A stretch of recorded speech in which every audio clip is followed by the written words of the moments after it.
রাতুলরা পুরান ঢাকার একটা অত্যন্ত পুরাতন গড়ির একটা বাসা নতুন ভাড়া নিয়েছে। এখনো আশেপাশের কারো সাথেই পরিচয় হয়নি। বাসার সবকিছু ঠিকঠাক করার পর রাতুল এখন কিছুটা অবসরে আছে।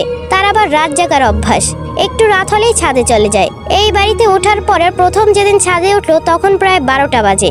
চারপাশে তাকাতে যেয়ে দেখে পাশের বিল্ডিং এর ছাদে একটা মেয়ে মাথা নিচু করে দাঁড়িয়ে আছে। পাশের বিল্ডিংটা এত কাছে ছিল যে একটু চেষ্টা করলেই ওই ছাদে চলে যাওয়া যাবে। যাই হোক, এত রাতে রাতুল একা একটা মেয়েকে ছাদে দেখে একটু অবাকই হলো। তবুও সাহস করে যে ডাক দিল, এই যে শুনছেন। মেয়েটা কোনো সাড়া দিল না, বরং যেভাবে দাঁড়িয়ে ছিল সেভাবেই দাঁড়িয়ে থাকলো। এবার রাতুল আরেকটু জোরে ডাক দিল।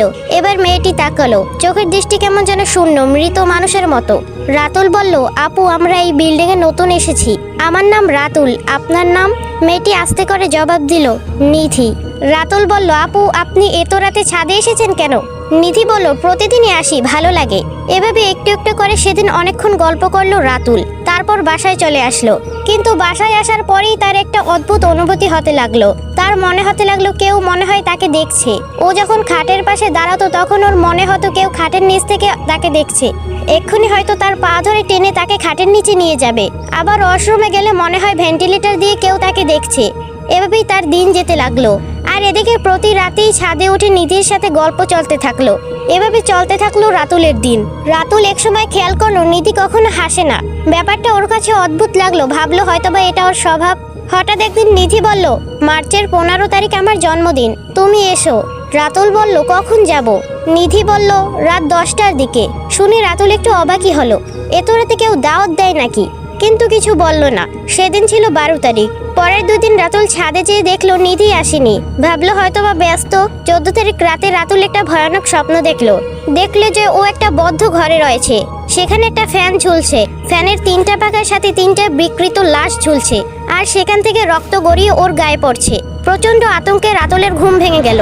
কিন্তু ব্যাপারটাকে শুধু স্বপ্ন ভেবে ও উড়িয়ে দিল। পরদিন রাতে নিধির জন্মদিনে যাওয়ার জন্য বের হলো। যেহেতু পাশেই বিল্ডিং, তাই একেবারে 10টার দিকেই বের হলো। ওদের বাসায় যেয়ে দরজায় কড়া নাড়ার সাথে সাথে নিধি দরজা খুললো। ঘরে ঢুকে একটু অবাক হলো রাতুল, কারণ কোনো মেহমানই নেই। নিধি রাতুলকে বসতে দিয়ে ভিতরে চলে গেল। একটু পরে ওর বাবা মাকে নিয়ে আসলো। নিধির বাবা মাকে দেখে রাতুল একটু চমকে গেল, কারণ 3 জনের দৃষ্টি একই রকম। আর কারো মুখেই হাসি নেই। রাতুল বুঝে গেল যে ও কোনো বিপদে পড়তে যাচ্ছে। সাথে সাথে কোনো কথা না বলে দরজার দিকে পা বাড়িয়ে দিল। কিন্তু ততক্ষণে ওরা 3 জন ওকে ঘিরে ধরেছে। তখন রাতুল সমানে জোরে জোরে দোয়া পড়তে লাগলো। দোয়া শুনে ওরা 3 জন চিৎকার করতে থাকলো আর ওদের গায়ের মাংসগুলো খসে যেতে থাকলো। এরপর রাতুল কোনো মতে দৌড়ে বাইরে এসে অজ্ঞান হয়ে গেল। পরের দিন নিজেকে আবিষ্কার করলো হাসপাতালের বেডে। এলাকার লোকেরা ওকে উদ্ধার করে এখানে ভর্তি করিয়েছে। সুস্থ হয়ে উঠলে ও ওই বাড়িটাতে যেয়ে দেখলো তালা ঝুলছে। পরে আশেপাশের লোকের কাছে শুনলো 12 বছর আগে এখানে একটা পরিবার ছিল। সেই 12 বছর আগে 15ই মার্চ কারা যেন এসে এদেরকে হত্যা করে ফ্যানের সাথে ঝুলিয়ে রাখে। তারপর থেকে প্রতি বছর 15ই মার্চ এখানে একটা লাশ পাওয়া যায়। রাতুলই ছিল একমাত্র ব্যক্তি যে বেঁচে ফিরেছিল।